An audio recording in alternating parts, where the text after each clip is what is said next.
Hi there and welcome. My name is Ayu Akinrotimi and I'm excited to be joining you again today.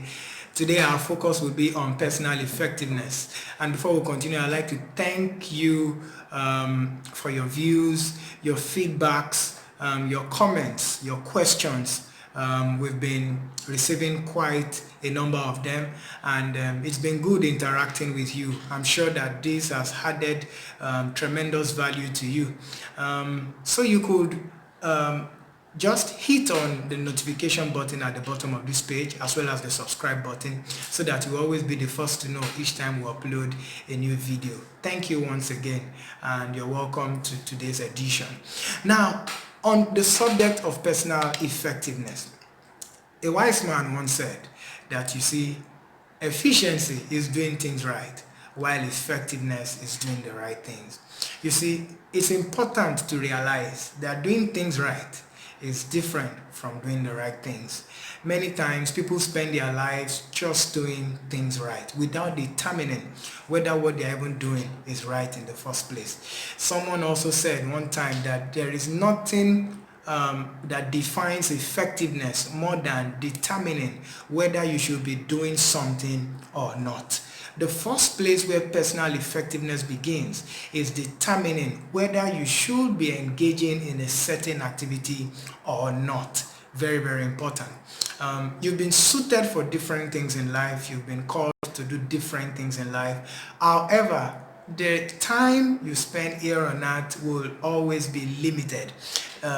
If you are really engaged and doing something productive with life, you will have determined by now that sometimes 24 hours is not even enough to do what you want to do in a day. And so doing the most that you can in the areas where they matter most is very, very important.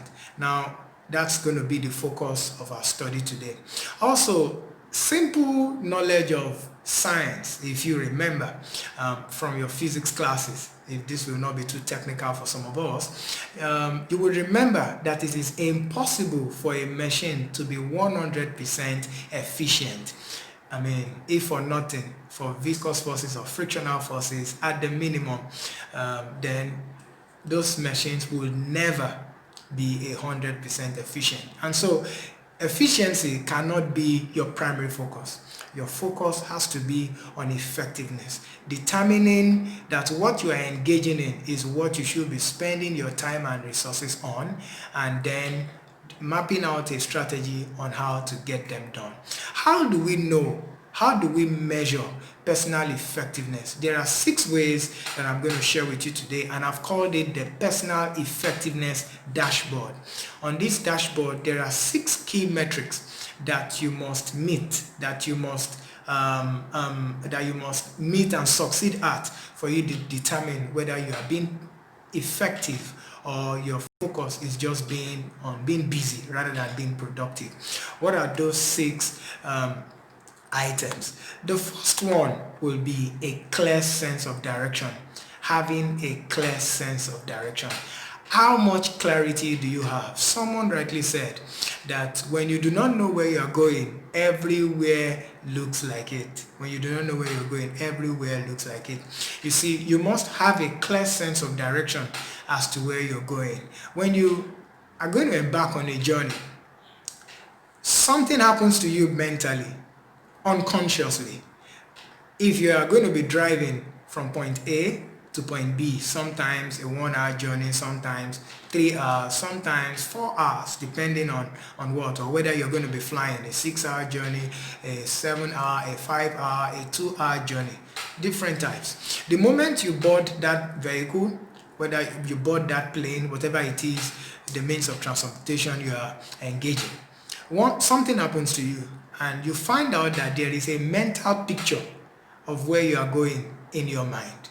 Whether you've been there before or not, you kind of have a mental picture sitting somewhere in your mind telling you about where you're going. Now, that helps you determine when you get there that this is where it is, particularly if you have been there before. You don't stop until you get there. And even when you do not exactly know where you are going, you have a sense of direction. And with the advent of technology, several maps and navigation systems, GPS today, you can always find your way to wherever you are going. A clear sense of direction will set you apart from others. 22 players on a pitch, playing for 90 minutes, no goal, extend for the next 15 minutes, still no goal, no winner, extend to the next 15 minutes, that's that's about 120 minutes, still no goal, and then they determine to end the match with a penalty shootout, only to find out that there were no goal posts in the first place. Would be devastating. It's practically impossible to have that. And so if we can't have that in a game of football, we shouldn't have the same in our lives, businesses and careers. Number one metric to measure the effectiveness of your life will be how clear is your sense of direction. How much clarity do you have as regards the direction for your life? The second thing is identifying priorities. Now in life there will be many things coming to us, some good, some bad, some just okay. Many things will call for our attention on a daily basis. Some that concern us, some that do not concern us. However, it's your responsibility to identify your priorities. Not everything will be important. Even if they are urgent, not everything would be important. We must figure out what our priorities are.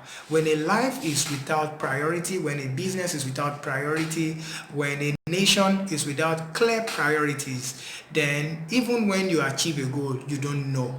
You can't measure your success effectively. So beyond having a clear sense of direction, you must identify clearly what your priorities are. Where will you spend your resources? What will you spend your energy on? What will you spend your time doing? That's very, very important. You need to clarify what your priorities are. The third one is maintaining balance. There is a lot. One person, you're a father, a husband, you work somewhere, you own a business on the side, whatever it is that you do, there will be a lot of things calling for your attention. However, effectiveness means that you have figured out what your priorities are in all these areas of life and you are able to maintain a balance. If you are just lopsided on one area more than the other, you can't be termed to be effective. You will get some results in the areas where you focus the more on, but you see, your lack of focus on the other important areas could make the other areas suffer. What makes the vision of the ego different from others is the 360 dimension to its vision. It has a 360 dimension that allows it to balance, that allows it effect a balance in its purpose, in what it's trying to achieve per time. You need to be able to maintain balance. You need to be able to keep balance with whatever it is that you are doing, leaving no stone unturned, but again focusing on creating balance in every area of your life. It's important that you do not want to succeed in one area, leaving the others to suffer. You want to be able to maintain balance. The next item on the dashboard, on the personal effective dashboard, is managing your stress level. You see, sometimes getting your hands in the number of things that you have to do, all the priorities that you have to attend to, all the roles that you have to play, mean that you have to be able to manage your stress level. Manage your stress level. I mean, you do not want to lose your body after you have done so well with that business, after you have done so well with that family. You do not want to lose your body. You want to still be intact, maintaining your stress level, the ability to maintain your stress level. Somebody Stress is highly individualized, and so how one person responds to stress in a particular area of life will be different from the other areas. Hence, you need to develop your adaptive capacities. How do you address stress in this area, in that area? You need to determine what works for you and exercise it and develop your strength in that area so that it doesn't knock you down at the most important time where you are going to need yourself. So your ability to manage stress in the midst of all that you have to do is going to be a key metric for measuring your personal effectiveness. The fifth one is making things happen. It's not enough to be able to plan. It's not enough to have a clear sense of direction or identify your priorities. You must learn to make things happen. Either make things happen yourself, or you engage people or resources that can help you make things happen. It's not, when it's not done, it's not done. I mean, nothing works until somebody works it, like somebody rightly said. You need to work it. You need to make things happen. That's a key measure for personal effectiveness. And the final one I'm going to be sharing with you today is continuous reinvention. That you did it yesterday doesn't mean that's the end of it. There would be better ways of getting things done. There would be newer ways of getting things done. Be open to innovations. Learn new ways of doing things. Explore new tools, new methods, new approaches to doing things. Life can be exciting when there's a lot of variety to it. I'm sure that this session has been of tremendous help to you.